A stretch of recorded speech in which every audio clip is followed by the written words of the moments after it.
How's it going? Hey, my wife is going to the grocery store. Kids are watching Toy Story.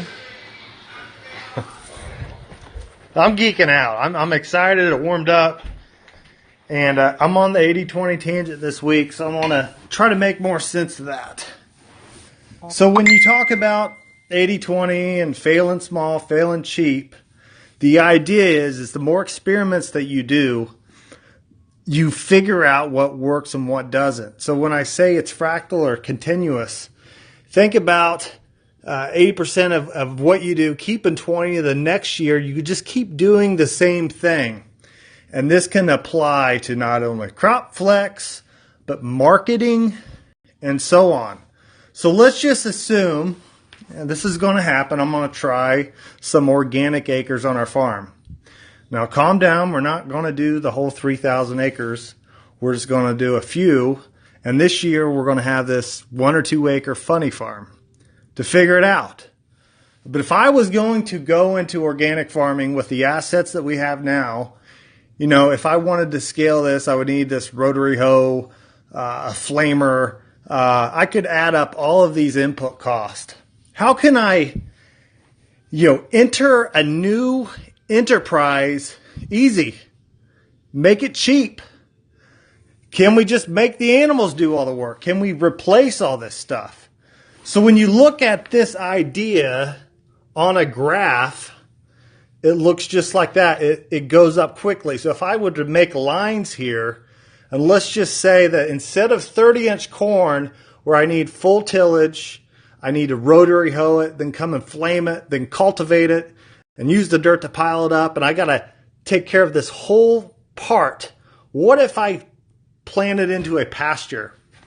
And what if I have a rhizomious, thick pasture in here, and instead of flaming the whole thing, I flame a foot here and a foot here, and I take my pig shit and I put the pig shit right underneath the plant. Let it soak in, let it calm down a little bit, and flame it. Just let this have a competitive advantage.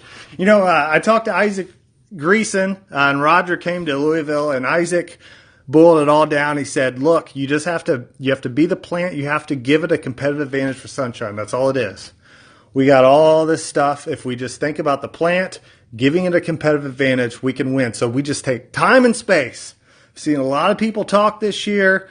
Daryl Starr, you have this volt. If you plant naked seeds, just time and space. Think about that plant and get it started. So just imagine a pasture. We're burning it. We're getting something started. And then let's think about from a marketing standpoint or a cost standpoint. If I were to plant 30K organic corn and I got to do all this stuff, seed's pretty expensive. If I could get, these numbers don't matter. I think you could get 2/3 or 3/4 of a yield in ultra wide rows with a lot less seed. But if we start putting animals out here, if we're starting super small and we don't have to market all this stuff, we're just learning.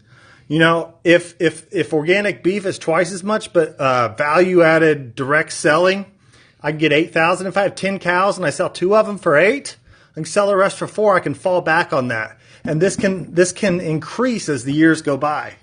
So what if we come out here and we start these chicken tractors in between here when the corn's from 2 feet to tassel. And then we bring the lambs out here, and they're out here until, October. And then we bring the cows out here. How many animals can we use in between here and value add and kind of share the story, share the whole thing, make it transparent, put a code on there at the store, or people can Google you and see this all happen. But the point is figure it out at a small scale. And if you figure out how to be this, shepherd of these animals, you don't need the upfront capital to start. Just put it, I don't know how many chicken tractors I have. I might only have 200 or 300 chickens, but I'll see how this works. Bring the lambs. The point is, if you fail often, but it's cheap, it's small, then in 3 or 4 years, you're going to build something that's going to give you a lot less anxiety, because we can't control our prices. So anyway, hopefully that makes sense. Thanks for watching. Any questions? Okay. Talk to you later.